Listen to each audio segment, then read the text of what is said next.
leader always finds a way where there seems to be no way. He sees the path ahead and paves the way for others. Take action. One thing is not enough. Act upon your goals. I'm Michelle Yu of Team Flash Out, Korea.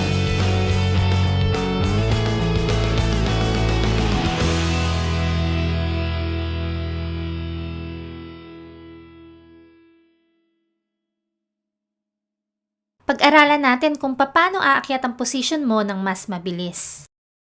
I'm sure kung bagong register ka pa lang sa Alliance in Motion Global, pinapangarap mo na maging Silver Executive or Gold Executive, lalo na kung Global Ambassador. Pero iniisip mo, paano nga ba aakyat agad ang position mo? Paano ka nga ba magiging Silver Executive? So yun ang i-discuss natin ngayon. May ikukwento ko sa inyo, hindi ko malimutan yung one time isa sa mga members na itinuturing akong mentor, nagtanong siya sa akin. Sabi niya, "Upline, bakit kaibigan ko?" Kadjo-join lang niya, pagkatapos ng ilang araw nakita ko yung post niya, Silver Executive na siya agad. Paano nangyari yun? So ako naman, medyo natawa ng konti kasi yung reaction niya parang gulat na gulat siya. Pero heto yung explanation niyan kung bakit. Ang maling akala ng iba, ang pag-akyat ng position ay nakadepende sa dami ng members na napapajoin. Pero hindi po ito totoo.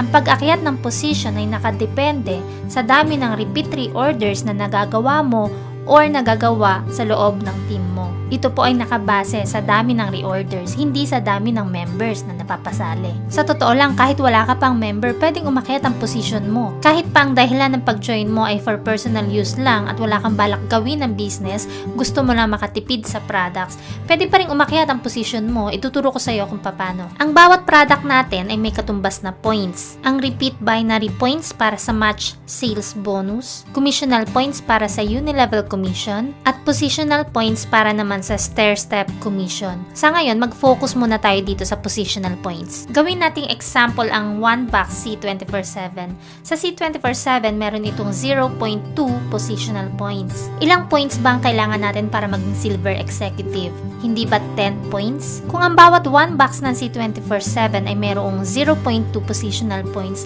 ilang box ng C24/7 ang kailangan mo para makabuo ka ng 10 points? Sa kada 1 point, ito ay may katumbas na 5 boxes of C24/7. Kaya para ma-reach mo ang Silver Executive level, kailangan mo ng 50 boxes of C24/7. Kaya kung gusto mong umakyat agad ang position mo sa Silver, pwede kang mag-reorder ng 50 boxes C24/7 ng isang bagsakan lang. O kahit na anong combination ng products, basta aabot ito sa 10 positional points, automatic magiging Silver Executive ka na agad. Pero kahit naman hindi ka mag-reorder ng isang bagsakan ng 50 boxes C24/7, as long as continuous ang reorder mo at ganun din ang mga leaders sa loob ng team mo, aakyat at aakyat ang position mo from Silver Executive up to Global Ambassador. Heto naman ang pangalawang example kung paanong ikaw at ang mga members mo ay pwedeng maging Silver Executives agad.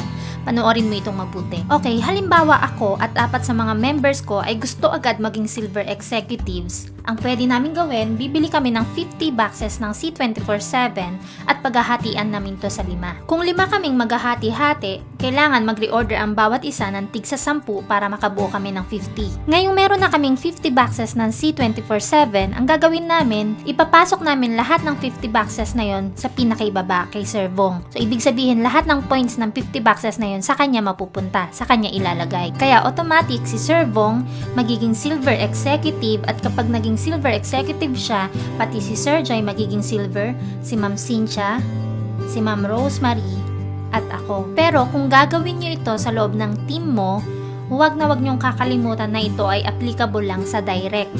Ibig sabihin, si Sir Vong kasi, ang direct sponsor niya ay si Sir Joy. Si Sir Joy naman, ang direct sponsor niya si Ma'am Cynthia.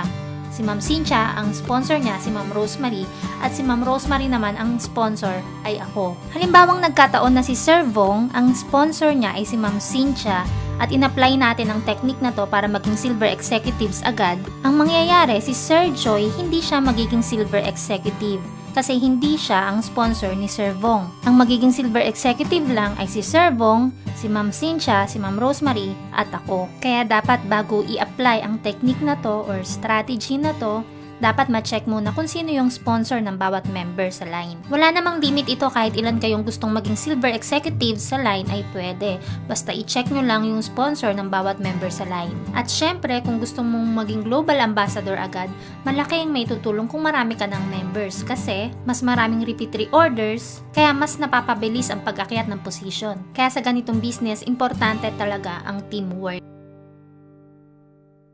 Excited ka na ba maging silver executive?